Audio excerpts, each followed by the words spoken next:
আচ্ছা আজকে তাহলে সবাইকে একটা সত্যি কথা বলেই দিই, আমার হাতে একটা 11 Pro Max, অনেক কষ্ট করে অনেক টেনে টুনে আমি এই ফোনটা কিনেছি। এখন আমাকে তোমরা যত পরিমাণে কক্সবাজার যেতে দেখো, তো ওই হিসেবে কিন্তু আমার হাতে একটা 16 Pro Max থাকার কথা। আর 16 Pro Max তো আর একদিন দুই দিনে হয়ে যায় না, অনেক পরিশ্রম করতে হয়। এখন যাদের হাতে তুমি 16 Pro Max মানে দেখতে পাচ্ছ, তুমি কি মনে করেছো তারা একদিন দুই দিনে পেয়ে গেছে?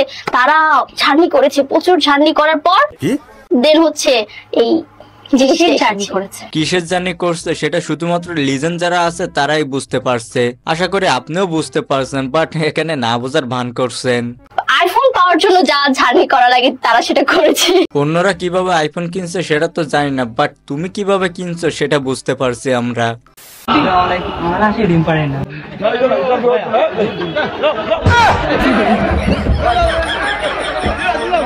মজা আয়া।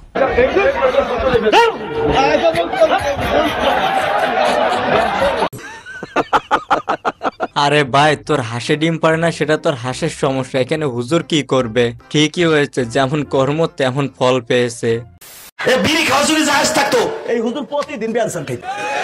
আমি ডেলি খাইতাম বেটা, ইটালিটা খাইতাম, ইটালিটা যেটা ঘেরান আছে সেটা লাকা চিক্কিলি চাপাকা, ওইটা খাইতাম আমি বেটা যদি খাওয়া জায়েজ থাকতো। তুমি বিড়ি খাওয়া মাকরু কষে হারামে, কে কইছে বিড়ি খাওয়া মাকরু? ডাইরেক্ট হারাম, কথা বল না কেন? বিড়ি খাওয়া, মুদ খাওয়া, গু খাওয়া একই। তারপরও এরা প্রতিনিয়ত খেয়ে যাচ্ছে, যদি টাকা না থাকছে তাহলে দোকান থেকে গিয়ে খাচ্ছে বাকি। তোমার ভিডিও তোমার ফ্যামিলি দেখে না। কেন? তারা টিকটক অ্যাপস ইউজ করে না। আচ্ছা, আমি করি। ওকে, সো এমন কখনো হয় যে তারা দেখে না দেখে তুমি তোমার ইচ্ছে মতো ভিডিও বানাও? রুকো যারা। হ্যাঁ এমন তো, এটাও হয় মাঝে মাঝে। তারা দেখতেছে না, মাঝে মাঝে নিজে স্বাধীনভাবে ভিডিও করি। সুটিয়ে লাল করে দেবো, নোংরামি বার করে দেবো। তারা দেখে কিভাবে ভিডিও বানাচ্ছে? তারা যদি দেখতো তাহলে চিন্তা করতাম, হয়তো আরেকটু রিজার্ভ থাকতাম। এই ভদ্রমহিলার ভিডিও কে কে দেখছেন তা তো জানি না, বাট এর ভিডিও যদি দেখেন তাহলে আপনাদের কষ্ট করে আর কোরমে যাওয়া লাগবে না। হ্যালো এভরিওয়ান, কি অবস্থা সবাই, কেমন আছেন সবাই? আশা করি সকলে অনেক ভালো আছেন। তো গাইস, আজকে আবারও নিয়ে চলে আসলাম রিসেন্টলি ভাইরাল হয় এমন কিছু ভিডিও ক্লিপ যেগুলো দেখলে আপনারা 100% মজা পাবেন। তাহলে দেরি কেন, চলুন শুরু করা যাক। আপনাদের বিয়ের কত বছর হচ্ছে? প্রায় 2.5 বছর। 2.5 বছর। এই 2 বছরে আপনার জীবনে সবথেকে বড় সমস্যা কি? চলো ভাই। সমস্যা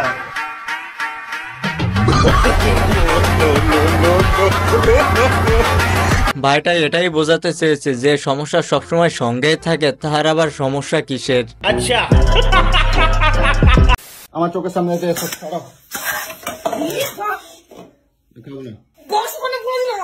কি করে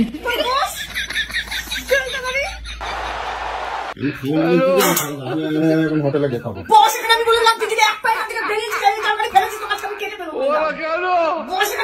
তেমন কিছু না, আমার বন্ধু প্রেম করে বিয়ে করছে তো সেজন্য তার অবস্থা এখানে এসে দাঁড়িয়েছে।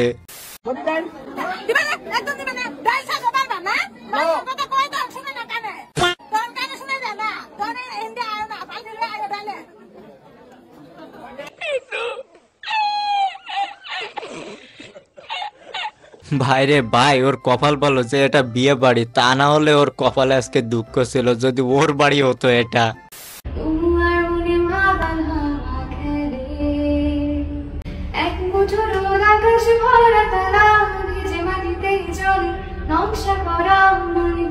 ओह यार, यार ये कितनी औसम है यार। গাইস, ভয়েসটা কিন্তু জাস্ট ওয়াও। ফুল কোথায়? ফুল কোথায়? ফুল নিয়ে আসেন নাই? ফুল নিয়ে আসা উচিত ছিল। আচ্ছা, আপনি কি জানেন আপনি নিজে একটা ফুল? বাহ কাপি ভাই, তুমিও দেখে মেয়ে পটানোর টেকনিক শিখে গেছো। আচ্ছা, সে যে সুন্দর, সুন্দর কিনা? এই ভাই কথা বলো না কেন? সে যে সুন্দর, এখানে কটা ফুল আছে? 5টা। সে সবকটা ফুল পায় কিনা? একটু আগেই তো বললেন সে নাকি একটা ফুল, তাহলে ফুলকে আবার ফুল দেওয়ার কি দরকার, নাকি মনে ধরছে? আরেকটা মিলাই 6টা। 6টা ফুল পাই কিনা? কিনে ভাই কত টাকা? সবগুলো আপনার জন্য। আচ্ছা বুঝলাম, সবগুলো ফুল তার জন্য, কিন্তু পাশে যে মেয়েটা দাঁড়িয়ে আছে তারে একটা দিলে কি সমস্যা হতো? নাকি তার গায়ের রং কালো বলে তারে আর ফুল দেওয়া যাবে না? মমিন অর্থাৎ যার সঙ্গে তিনি ঢাকা থেকে এখানে এসেছেন সেই মমিন হচ্ছে যে টিকটকার এবং একই সাথে সুবাও টিকটকার। তারা টিকটকের সূত্র ধরেই তারা একে অপরকে চিনে এবং সেভাবেই কিন্তু দুজনেই টিকটকার। এই টিকটকের সূত্র ধরেই তারা আসলে পরিচিত এবং ঢাকায় তারা মিট হয়েছে, তারপরে তারা কিন্তু এখানে এসেছে। আমি একটু কথা বলার চেষ্টা করবো। अबे जल्दी बोल, कल सुबह पनवेल निकलना है। কিভাবে পরিচিত ছিল? টিকটকে। হ্যাঁ? টিকটকে। এবং কিভাবে এখানে আসলেন? ভাই কিভাবে এখানে আসলেন? বাসে। কোনো অভিমান কিংবা কোনো অন্য কোনো উদ্দেশ্যে? তাহলে কেন? বাসায় ভালো লাগে না তাই। কি আরে বলুন কি? বাসায় ভালো লাগে না তাই। আচ্ছা আপু, আপনাদেরকেই বলছে, আমারও না বাসায় একদমই ভালো লাগে না। চলেন না কেউ আমার সঙ্গে পলায় একসঙ্গে। আচ্ছা, ও পলে যাওয়ার পরে আমরা সবাই টেনশন করছিলাম যে ও কি হালে আছে, কিভাবে আছে। তো চলেন ওর মুখ থেকে শুনে আসা যাক ও কিভাবে ছিল। আমি ভালো আছি। বলো হাসছে না আপনার, বলো বলো বাবার সঙ্গে কথা হয়েছে না? সবাই কথা হয়েছে? ভাইরে ভাই, ওই হচ্ছে খুব ভালো আছে। 2 দিন ধরে হচ্ছে আমাদেরকে যে পরিমাণ পেইনে রাখছে ভাই, ইমোশনাল হয়ে গেছিলাম পুরা।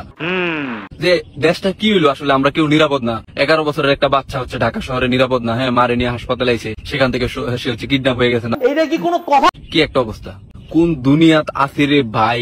11 বছরের একটা মেয়ে ক্লাস 6-এ পড়ে। ইমাজিন কি আসলে এটা করা যায়? আমি কি করতাম, আমি হচ্ছে 11 বছর, আমার সুস্পষ্ট ভাবে মনে আছে, একটা মোবাইল চালাইতাম। এটা হচ্ছে খেলনার মোবাইল। এটা হচ্ছে একটা গান বাজতো, ধুম্পা জলে ধুম, এরকম টাইপের। তারপরে কি করতাম, তারপরে হচ্ছে এই যে সাইকেলের টায়ার নিয়ে হচ্ছে খেলতাম, মানে এটা নিয়ে দৌড়াইতাম, মানে আরো ভাই। আরে ভাই, তুই তো বাসা থেকে বের হয়ে খেলাধুলা করতে, বাট আমার তো বাসা থেকে বেরই হতে দিত না। ফুটবলের রাজা Cristiano Ronaldo happy birthday to you. বোনরে, তোর উইশ করা ভিডিও যদি রোনালদো দেখে তাহলে আমি শিওর ও পানিকে সুইসাইড করবে। Happy birthday to you, the best player in the world Cristiano Ronaldo.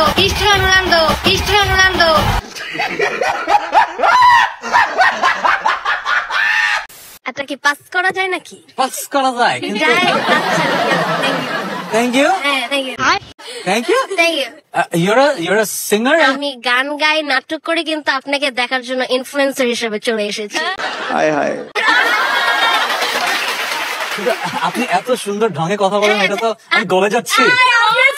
আমরা দুইজনই তো লিব্রা কুইন। এটা কোনো কথা? আমি লিব্রা কিং। কুইনটা ভালো শোনা যায় বেশি আসলে, কিন্তু থ্যাংক ইউ। ঠিক আছে, থ্যাংক ইউ। আচ্ছা গাইস, আপনাদের কোন বান্ধবী আছে এরকম ঢঙ্গে কথা বলে? অবশ্যই তার এই ভিডিওটি মেনশন করতে ভুলবেন না। হ্যালো, তুই তো বেয়াদব। ওরা কেন? হ্যালো ভাইরে ভাই, পাট নেওয়ারা জায়গা পালি না, বাপের সামনে গিয়ে পাটটা নিতে হলো।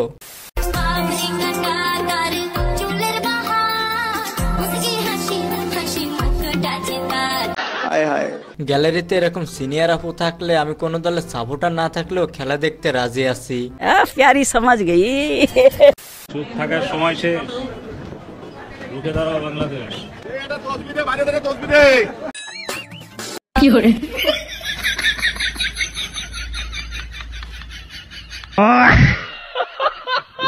গাইস, আপনারা কি শুধুমাত্র ভিডিওই দেখে যাবেন? কেউ গিয়ে একটা তসবি দিয়ে আসেন ভাই।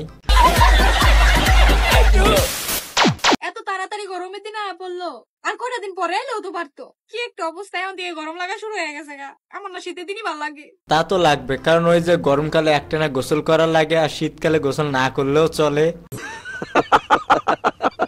প্রেম করবেন ভালো কথা, কিন্তু গাছের ফুলে হাত দিবেন না। দয়া করে কেউ ফুল ছিবেন না। ভাবি সুন্দর, ভাইয়ের বলে ফুল সুন্দর, ফুলের টপে। দয়া করে কেউ ফুল ছিড়বেন না। যদি ফুল ছিলেন তাইলে কোনো জরিমানা নিতাম না, সম্পর্কটা ভাঙা দেন। আচ্ছা গাইস, ওদের কথা বাদ দেন, দিয়ে একটা কথা একটু কমেন্টে লিখে যাবেন যে আসলে জায়গাটার নাম কি। এই হাসির দাম মনে হয় লক্ষ কোটি টাকা। লক্ষ কোটি টাকা দামের একটা হাসি। না, তার হাসিটা কিন্তু আসলে সুন্দর আছে।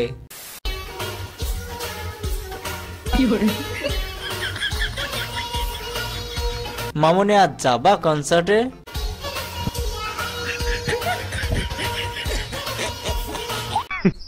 Women. আমি আমি দেশবাসীর কাছে আমি হাত জোর করে বলছি, আমি একজন কন্টেন্ট ক্রিয়েটর, ঠিক আছে, আপনারা আমাকে সবাই কম বেশি চেনেন।